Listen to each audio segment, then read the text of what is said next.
Welcome to Making Sense, an investor education program of the Burlington County Library. I'm Carol Glade, a financial educator. Managing money today has challenges and opportunities. The more we know, the better decisions we'll make. And using credit wisely and building credit worthiness are key components to financial success. This program, To Your Credit, will focus on how your credit report and credit score impact credit costs and how creditworthiness can help build wealth. Lenders or creditors are taking risk when lending money. They want to know that the person they are lending money to is creditworthy. So there are three essential components of creditworthiness. The first is capacity, and this is your ability to pay back the money.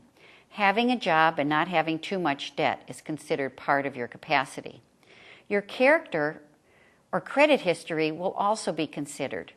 How you've paid others in the past is important. And the third C, collateral, or things of value that you have, is also important. Collateral can be used to cover the loan if you can't pay. Money in savings, fine jewelry, or investments are all types of collateral. The better you are at the three C's, the better credit terms you'll get from a lender. Capacity is based on how much debt you have in relationship to your income. This is called your debt-to-income ratio. Experts suggest that total monthly credit payments should not exceed 20% of monthly net income or total take-home pay. Figure your debt-to-income ratio by adding up all your credit debts each month. Then divide this total by your total monthly net income or take-home pay. This chart lists some examples. A mortgage payment is not included in your monthly debt payments. Your credit report is your financial report card.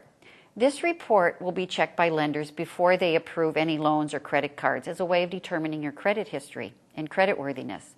A credit report contains basic identifying information such as your social security number, age, and current address. It will also include information on your credit history, the credit you've used, and if you've paid on time. It will show any collections and non-payment actions and show any public or courthouse records relating to your finances, such as liens, bankruptcy, and collections, for example. Your credit report will also show your current employer and any inquiries by potential credit grantors. Every consumer should get their free credit report at least once a year because the information in your credit report will change.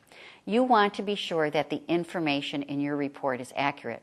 So each individual can get a free credit report every 12 months from one of the three credit reporting bureaus, Equifax, Experian, and TransUnion. Stagger the requests so you get one about every 4 months. If you've been denied credit, you can always order an extra free report. To get your credit report, go to www.annualcreditreport.com. This is the approved website required by the federal government. You can also order your credit report via the phone or by mail. Remember, you can get your credit report free from each credit reporting bureau every 12 months. Having an accurate credit report is important because it's accessed by institutions that make financial decisions about you. Your credit report is accessed by lenders and potential credit grantors, by landlords and major sellers of cars and furniture, for example, potential employers, and even insurance companies. If you find an error in your credit report, contact the Credit Reporting Bureau and ask for verification of the information. You have the right to challenge this information and even to insert information into your credit report if you disagree with the investigation findings. Federal and state laws help protect consumers in this endeavor. Another important aspect of credit is your credit score. A credit score is a numerical rating of risk. The higher the number of your credit score, the lower the risk you are as a borrower. Lenders will often use your credit score to determine the interest rates to charge. When you are a lower credit risk, you'll get better credit terms such as lower interest rates. Your credit score is based on your use of credit. The score is made up of a variety of components, such as your payment history and the types of credit used. Look at this chart and see how the aspects are rated. Your payment history is the most important aspect of your credit score, along with the amounts you owe. Credit score providers are profit-making companies that select and collect information and develop a formula of risk. There are two main credit score providers, FICO and Vantage. FICO scores range from 350 to 850. Vantage scores range from 500 to 990. Again, the higher the score, the better credit terms you'll receive. Each creditor and lender will select the scoring system they use, so it's important to know your credit score, especially if you'll be applying for a loan or credit in the future. Credit score is an important determinant of credit terms. The rule of thumb is this: the lower the credit score, the higher the interest rate. And this slide shows how credit score will impact terms, payments, and costs of credit. The lower the credit score, remember, the higher the interest rates charged, and essentially the more you'll pay for credit. So having a good credit history, paying bills on time, and not overextending your finances, you'll avoid spending money on higher credit interest rates. Even a 2% difference can mean thousands of dollars over time. The money spent on credit and interest is not available for saving and investing. You can be denied credit because you have a poor credit history and have defaulted on loans in the past. Or you may never have had credit and have no credit history. Having too many credit cards is also a reason you can be denied more credit. Beware of offers by stores to get a credit card and then to charge and get a discount on your first purchase. Even if you don't use these cards, your credit worthiness will be impacted.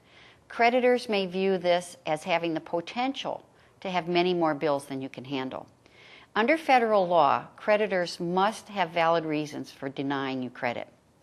The Equal Credit Opportunity Act is a federal law that prohibits creditors from discriminating against consumers based on sex, race, marital status, religion, national origin, or even the receipt of public payments.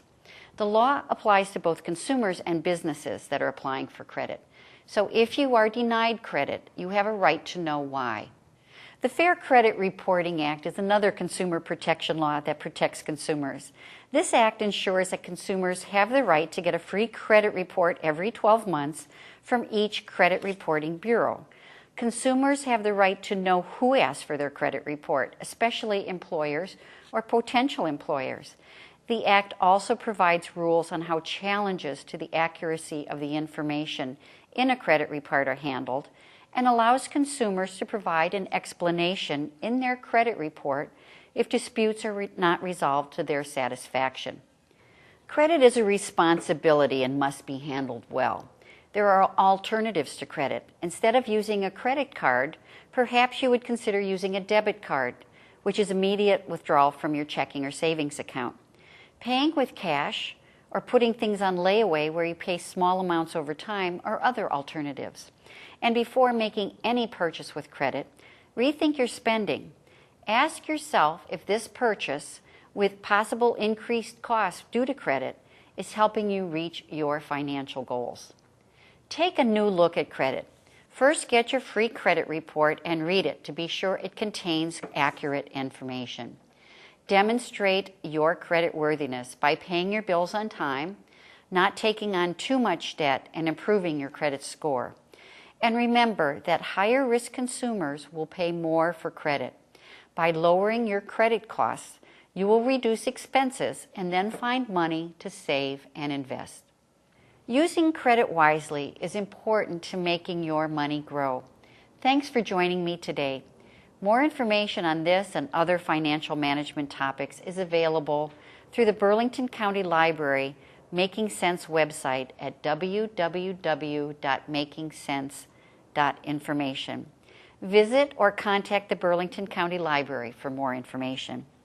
This program was brought to you by the Burlington County Library with funding from the American Library Association and the FINRA Investor Education Foundation.